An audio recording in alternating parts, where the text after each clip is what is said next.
Hi, my friends, and welcome back to Authentic and Unapologetic. I am Lee Milteer, and I'm going to talk about something today that hopefully will give you a completely different perspective on how your thoughts are not causing your life. They are reporting on your life. I'm sure you have never heard this before. So, if today's episode resonates with you, please subscribe, share it with a friend, leave a review. It's very appreciated. And don't forget to go get your free video series as a gift from me. It's called The 5 Types of Energy. You sign up at 5typesofenergy.com or 5 short videos on life currency, mentally, physically, emotionally, spiritually, and financially. So let's get on with the show. How do your thoughts are not causing your life? They are reporting on it. Now, this is going to be a challenge most of you have never heard because you've been hearing for years and we've been told your thoughts create your reality. I have a pile of books that say that.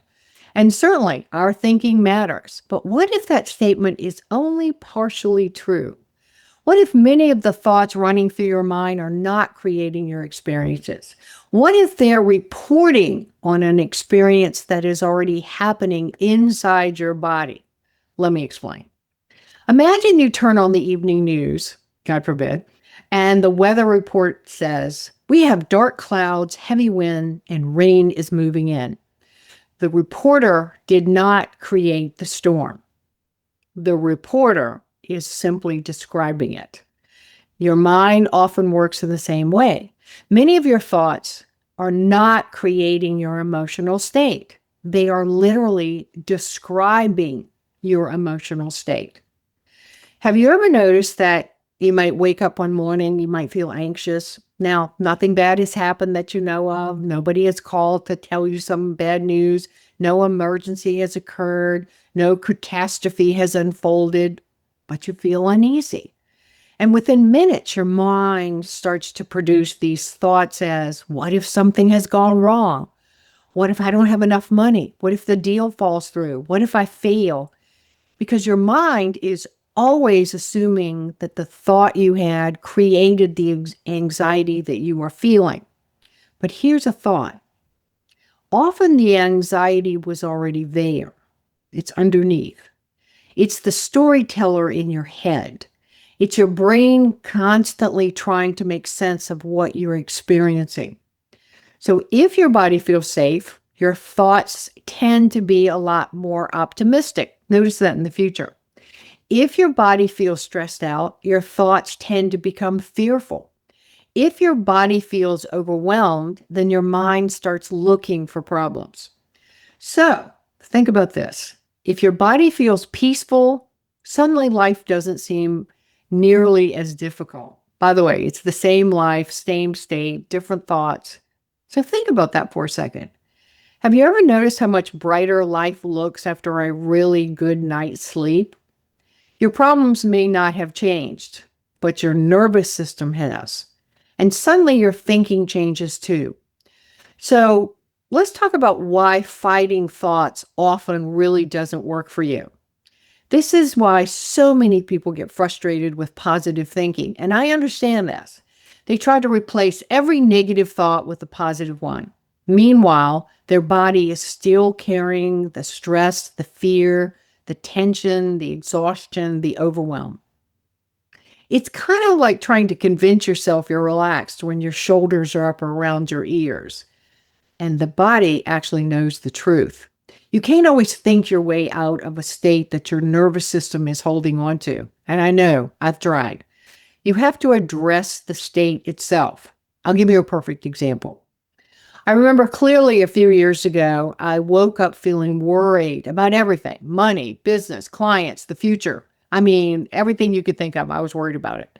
I often assumed the problem was whatever my mind was focused on would make me upset. But now, with a little research and experimenting, I have a new question. Am I actually worried about the issue that I'm worried about? Now, or am I tired? Am I overloaded? Am I stressed? Am I carrying too much stuff I shouldn't carry? Am I not getting enough meditation, quiet time, time in nature, time with animals, time for me? Often the issue isn't really the issue. It's the nervous system sending out a signal that the mind is desperately trying to explain and understand. So here's what we want to do. We want to learn to read the signals. This is where your awareness begins. So the next time you have a fearful thought, don't immediately believe it and don't immediately fight it. Instead, ask this very simple question. What is happening inside of me right now? Am I feeling pressure, fear, uncertainty, exhaustion, overstimulation, disappointment? What have I been listening to? Who have I been listening to? Then actually take several breaths, slow down, and become super curious. You see, the thought that you may be having is simply a messenger. And remember, the broadcast and the witness concept, one of the most important and powerful ideas I've ever encountered is this. You might want to write this down. Your nervous system is constantly broadcasting a signal. Your mind is constantly interpreting that signal. So if your nervous system is broadcasting fear, your thoughts sound fearful. Of course they do. If your nervous system is broadcasting safety, your thoughts can, at that time, become relaxed, creative, optimistic, and resourceful. The mind is not always the source. It is the witness very often. It is the commentator, the narrator, the translator. And I want you to kind of think about the final thoughts I have here, that if you start to understand that some of the things that are going in your brain are just really giving you information about your body and how you feel, this realization can be incredibly freeing because it means you don't have to argue with every thought that passes through your mind. You don't have to believe every scary predicament.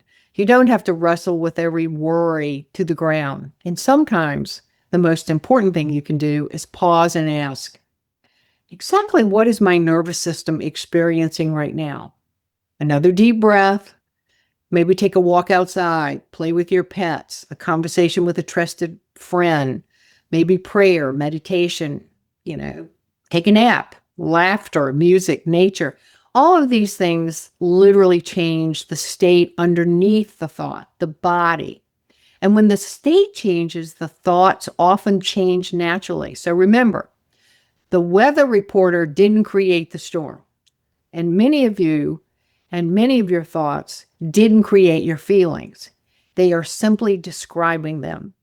So the mind is often more articulate witness to what your nervous system is already broadcasting. So I put this in your mind for you to think about and put it in your pocket of tricks. So the next time you get really frustrated about something, maybe you need to regulate your body a little bit more, be a little bit nicer to yourself. So I hope that you've enjoyed this. To your success, this is Lee Milteer signing off. See you next week. And please make sure you subscribe, tell people about the podcast, see how I can be of assistance to other people. See you later.